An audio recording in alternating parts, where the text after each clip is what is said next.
Hey guys, welcome back. In this one, I'm gonna be building some cedar planter boxes. I've already made some of these and I really like the way they turn out. I've been selling them also. They sell very well and spring is coming up, so hopefully I'll sell even more. These are designed by someone else, not me. Matthew Peech on YouTube has a channel about making a whole bunch of wood projects, and particularly a series of videos where he makes things on the cheap so he can sell them for more profit margin. So that's exactly what this product is. So yeah, I got about 40 or 50 cedar fence pickets, same wood as I used in my last video. Here's what they look like. I originally made 8 and I already sold 3 in one day. I've had them listed for 2 days and I've got about 8 people who want them, and I can't get them out fast enough, so I know I'm gonna need more. Went out and picked up 40 or 50 more boards here to make a whole bunch more. What I've got for a sander is a Milwaukee battery powered random orbital sander. All right, I got my vacuum hooked up. This pile is gonna be my unsanded boards. I'm gonna sand them right here, and I'm gonna put them over there or somewhere over there when they're done being sanded.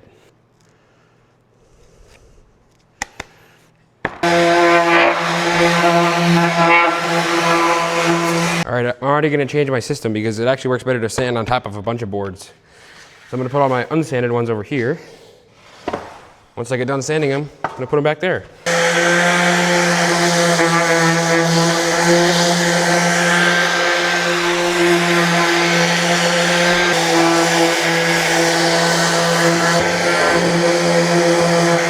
The last little stack here, I got the rest of these all sanded. So I got 8 more, it looks like.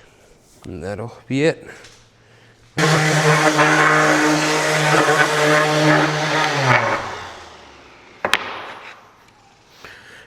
That's it. That's all she wrote. 10 of boards, they're all sanded. Nice and smooth. They look a little different from each other sometimes, but they're pretty good. Okay, I finished sanding all my fence pickets, and now I'm gonna move on to cutting. I have my set of plans. I'm obviously not gonna put it on YouTube because then Matt wouldn't make any money on his plans. So what I did is to save me a ton of time. I mean, this saves a crap ton of time. The first time I made these jigs so that I can set up a stop block every time so say I'm gonna make a bunch of these 12-inch wall boards, put it in here. That's exactly 12 inches. I can set up my stop block without measuring. So between the stop block and having these blocks here at the desired dimensions, it makes everything all the same exact size. So even if it isn't exactly 10 3/8, at least all of them are the same.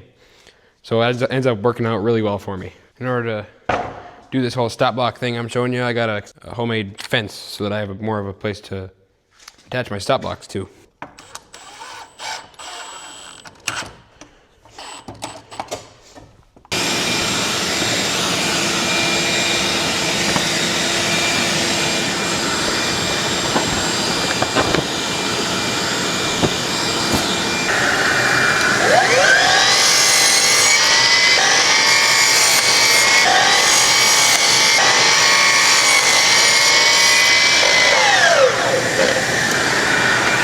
Three, 6, 9, 10, 11, 12 sets of planter boxes here. These are just the wall boards. Don't they just look perfectly straight and they're all just perfectly the same size? Isn't that just nice? And I cranked those out in about 10 minutes. That's nothing. That's crazy. Pretty dang good. So now that I cut off all these extra pieces, now I'm left with this smaller set of boards and this taller set of boards, and there's a 12 of each, just like there's 12 planters. So that means each set of these, so I'll have one of each, one of these and one of these, one of these and one of these for each planter. So I gotta cut those down into 2-inch strips on the table saw.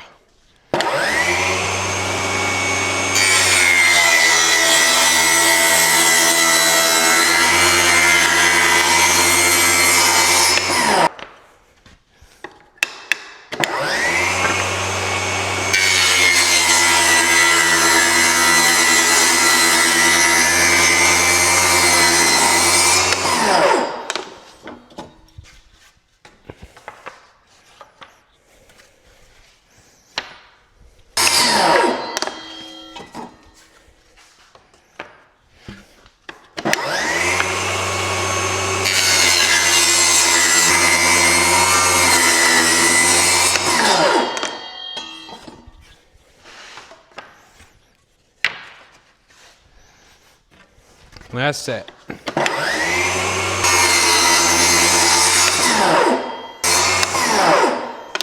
That one was kind of weird.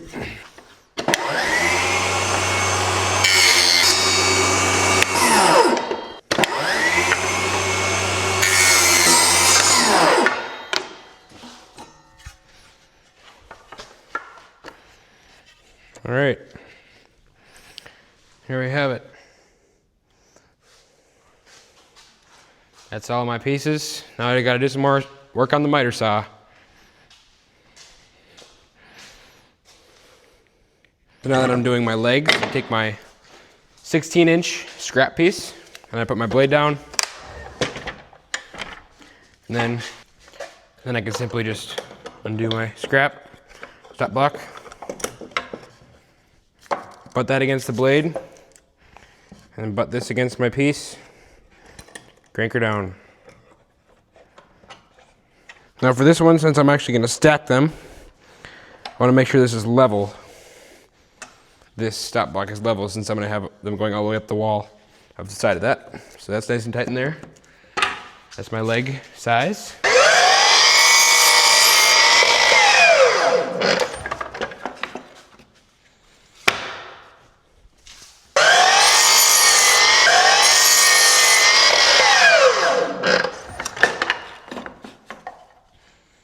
And I got these pieces here, end up being my D, the different piece of the puzzle.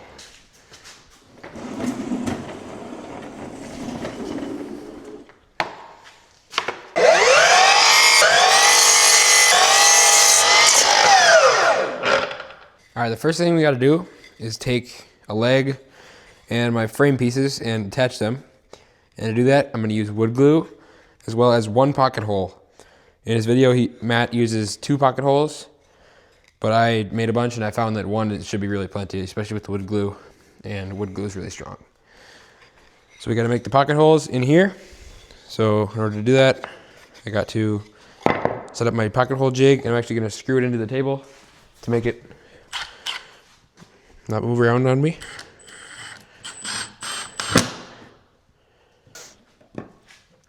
So the pocket holes have to go into the frame piece. So what you're gonna do, set that up. So I found last time when I made these, if you line this edge up with the edge of the pocket hole jig, it lines up pretty good. The most important thing is to make sure your bottom of your board that you're drilling into is flush with the bottom of the pocket hole jig. And use the middle hole. And this can be kind of trial and error, so we'll see how that was. And I actually want to go deeper than that. It's not very deep into the board. So put it back in approximately where it was. I'm going to adjust my collar a little bit. You don't want to go too deep or else you'll end up hitting the bottom of your pocket hole jig. So we'll see how that did.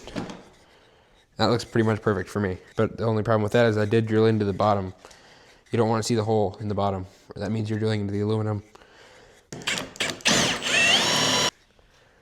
Pocket holes. So to make these all the same, you use a square like this, and to put your bottom board into your frame, you're going to butt that against there. So now we can go ahead and start assembling. You can put some wood glue on the end of this piece here.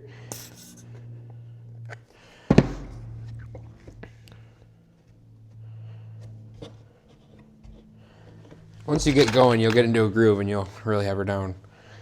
But, oops.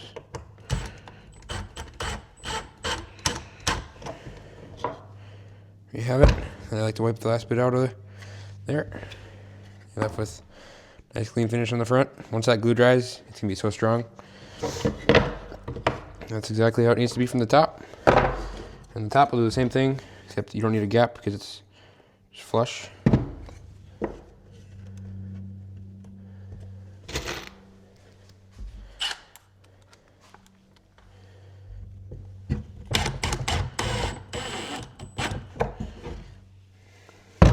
There you go.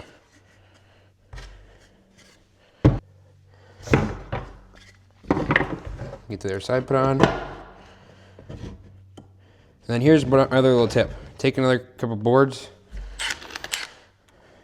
put them on the sides, screw them in. That way you got something to push against. Glue it up.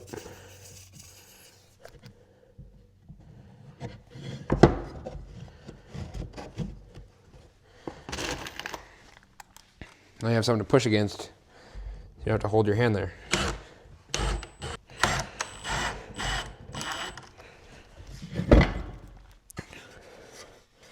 All right, there's one frame piece done. That's what it looks like. That is the smaller of the two. So there's actually another frame that's bigger. And like you can see, it really doesn't take much more than one screw. They bite pretty well. And once the glue dries, it'll be really strong. There's no need to do 2 screws per thing, I find. And then he also did 5 per side, but I'm also gonna glue that, so I just did 3. So the next thing we have to do is attach these wall boards to our bigger of the wall frames. So they gotta be about 1 inch from the bottom here, inch from the bottom, and then we're gonna attach them using these stainless steel truss head wood screws, and they're 1 inch long as well. The pocket hole screws are also 1 inch long, by the way. And you just wanna make sure these gaps in here are gone on both edges. So I'm looking over here and I'm looking over here, and I'm seeing the gaps are as gone as I can get them. I'm gonna do a screw here, here, 2 on top for each board, and then same thing on this side.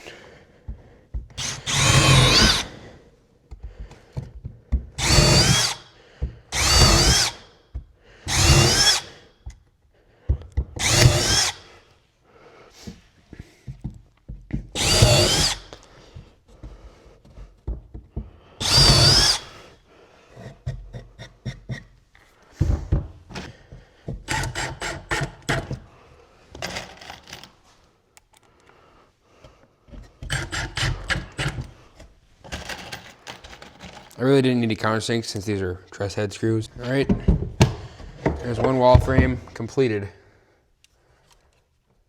you can see, it looks pretty good. For that amount of time, it looks pretty dang good. Nice and strong. All stainless steel fasteners. It's gonna last a lifetime.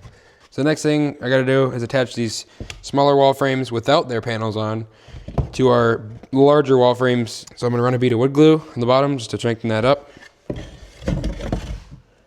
Just a small amount should do, just to help a little bit. And then I usually like to start my pocket hole screws. Place this on top. Make sure our bottom and top are flush.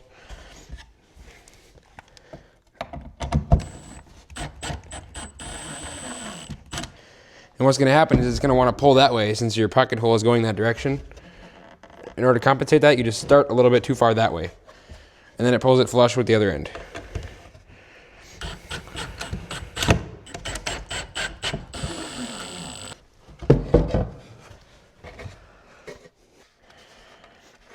Okay. We'll do the same thing with this wall frame on this side. All right, as you guys probably could have guessed, I put in the last 2 wall boards. So now I'm left with an unfinished top as well as an open bottom. So all I gotta do is insert some of these wall boards that I cut out specifically for that purpose. And they span across the bottom. They fit in there pretty well like that. One at a time. And we'll just screw them in and they'll be... I got my floorboards in and I glued and nailed this top frame together using these corner pieces here. And all I gotta do is place that on top with some glue underneath and then nail her in. Sorry, my gimbal died, so I can't record.